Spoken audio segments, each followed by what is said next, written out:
10 years ago, my sister was going to get married.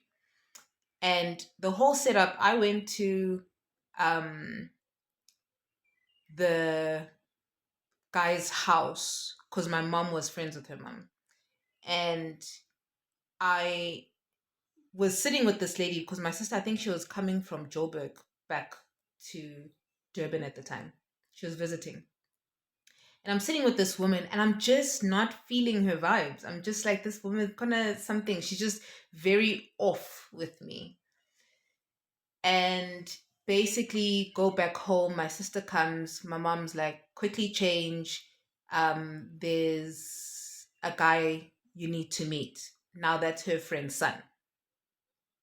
So basically, this was like an arranged marriage in a wayish, right?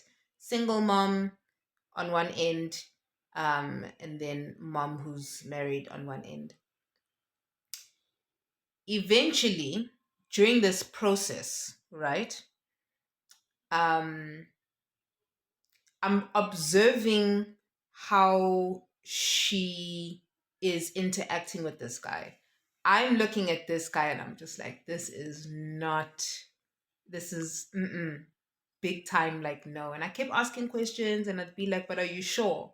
Because she had also just come out of a relationship. And at 30, apparently, you're supposed to have everything. Like, you have to have all your things, your ducks in a row, apparently. But those very people who are telling you that you must have all your ducks in a row don't have their ducks in a row. Do you know what I mean? So 13, I was like, kind of like, just be patient. And then it took me to this time where we're sitting around, we've gone for like a Saturday park morning walk, and it's me, my other sister, her husband, and her kids, and then my mom. And I don't know if someone else is there, but anyways, my other sister. And we're sitting around the table, and they're trying to advocate for her to get married now. Now they're pushing it. Like, my sister's like, no, you're at the right age. So what my older sister did, the oldest from them did, was she made her doubt her own decision, her own feeling. Because this is what happens when it's like a narcissistic energy that comes through, right? You would make someone doubt themselves to push your own personal agenda for whatever reason, right? And maybe you could just be like helping someone, and granted, that's the case, that's fine. But I could just see, because I was staying with her at home, and I'm just like, something is just not right. And this guy, the mom, big no no. Anyways, it goes to the point where the oldest sister goes, who says she should get married to this guy?